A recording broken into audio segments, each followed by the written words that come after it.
serah terima dulu ya, serah terima. Serah terima nanti ayahnya ngasih sertifikat. Nah, ini nak, ini buat kamu. Sertifikatnya terima. Terima, nah ini selesai. Akad hibahnya selesai. Kan sudah diterima sertifikatnya. Setelah itu titipkan kembali ke ayah. Ya, aku titip ya. Nah, selesai. Maka beralihlah hibah dari orang tua ke anak. Setelah itu ada akad baru, titipan dari anak ke orang tua. Selesai teman-teman, mudah sekali. Mudah.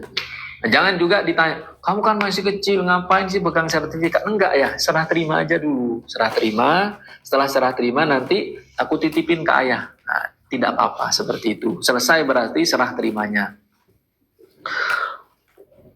Mau berangkat umroh tapi uangnya utang? Jangan teman-teman, jangan ya. Kalau mau umroh, mau haji, jangan ngutang. Meskipun boleh, tapi sebaiknya jangan. Dikasih materai biar kuat, ya kasih materai dan serah terima. Dalam akad hibah, tekankan serah terimanya. Kalau cuma akad lisan tidak kuat. Ini contoh ya, ini kejadian. Dekat sini nih, dekat sini. Ada orang datang ke sini, dia ini anak angkat. Bapaknya ini, bapak angkatnya punya anak kandung. Nah, dia ketika orang tuanya masih hidup, orang tua angkatnya masih hidup, dibilangin, nak itu rumah hibah buat kamu, buat anak angkatnya. Karena buat anak kandungnya sudah dikasih, tinggal anak angkat. Nah, ternyata belum serah terima, baru lisan. Apa yang terjadi? Ketika ayah angkatnya meninggal dunia, maka rumah itu diambil oleh anak kandungnya. Kenapa? Gak kuat. Seandainya ketika ayah angkatnya masih hidup, dia mengatakan, nak, itu rumah buat kamu. Nah, langsung minta, oke pak, kalau memang buat saya, sertifikatnya mana? Kita berakad dulu. Setelah berakad, silakan papa pegang aja. Nah, begitu teman-teman. Itu cara mengamankan akad hibah. Kalau orang tua keburu meninggal, belum serah terima, maka yang diakadkan hibah beralih menjadi harta waris. Kalau tidak ada sertifikatnya, tanya kemana sertifikatnya. Bikin surat pernyataan serah terima.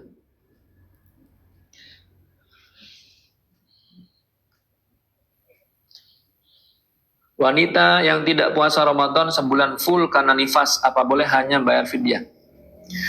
Ada perbedaan di antara ulama. Ada pendapat yang meringankan. Ini pendapat dua orang sahabat. Pendapatnya Abdullah ibnu Umar dengan Abdullah ibnu Abbas radhiyallahu ta'ala anhuma. Kalau tidak salah, ini disebutkan dalam kitab tafsir Jam'ul Bayan, karya Imam At-Tabari. Begini ya. Kalau ada, ini fatwanya Abdullah ibnu Umar dengan Abdullah ibnu Abbas. Bagi perempuan yang nifas, melahirkan, bahkan yang menyusui kemudian tidak berpuasa, beliau mengatakan, yuftirani wala yaqdiyani wa yut'imani. Boleh, jadi tidak perlu mengqadha, tidak perlu berpuasa di bulan Ramadan karena ada uzur. Kewajibannya hanya yut'imani, membayar fidyah. Bayar fidyah. Boleh menurut Abdullah ibnu Umar dan Abdullah ibnu Abbas radhiyallahu taala anhuma. Ini silahkan rujuk di tafsirnya Imam At-Tabari. Boleh silahkan. Apalagi dia, Ustadz saya mau qadha, tiba-tiba hamil lagi. Ustadz tahun depan mau qadha, hamil lagi. Nah yang seperti ini nih boleh silahkan. Wallahu ta'ala alam bisawab. Poligami di Saudi apakah juga harus persetujuan istri? Kayaknya Mas Anas sudah punya niat bulat. Silahkan berangkat ke Saudi Mas Anas. Nanti kita obrolin di sana aja. Berangkat dulu. Kalau adik perempuan tidak mau dibagi sesuai syariat Islam, apa hukumnya? Hukumnya haram.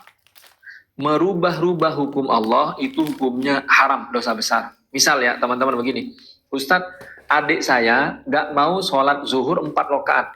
Adik saya maunya cuma 3, haram, dosa. Begitu juga, Ustadz, adik saya gak mau membagi-bagikan hukum waris sesuai dengan hukum Allah. Dia maunya dibagi rata, haram. Begitu sama ya. Jadi kalau Allah mengatakan 3, ya sudah 3, jangan diganti-ganti. Nah, bagaimana Ustadz cara belajar fikih waris ini? Buka Al-Quran surat yang keempat, surat An-Nisa, halaman ayat ke-11 sampai ayat ke-14. Baca di situ. Silahkan dibaca. Kalau belum paham, silahkan cari di internet banyak. Zakat dagang.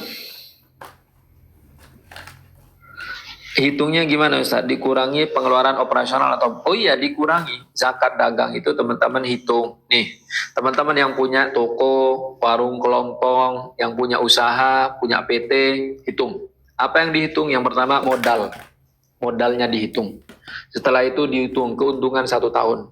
Setelah itu dihitung uang cash yang ada ketika jatuh haul. Setelah itu dihitung stok barang. Hitung semua. Kemudian dihitung lagi piutang lancar. 5 ini di total dikurangi 2. Kurangi kerugian, kurangi utang yang macet. Nah ini kurangi. 5 dijumlahkan, kurangi 2. Berapa modalnya? 100 juta. Berapa keuntungan 1 tahun? 100 juta. Berapa cash yang ada saat jatuh haul? 1 juta. 100 juta. Berapa stok barang? 100 juta. Berapa piutang lancar? 100 juta. Berarti 500 juta. Dikurangi 2. Adakah orang yang beli gak bayar? Ada. 50 juta. Berarti dianggap kerugian. Adakah orang yang beli nyicil macet? Ada. 50 juta. Maka 500 juta kurangi 100 juta. 400 juta. 400 juta baru dikali 2,5%. Itulah zakat dagang. Kurangi semua ya. Dikurangi operasionalnya, gaji karyawan, kurangi. Nah itu dari profitnya. Wallahu a'lam bishawab.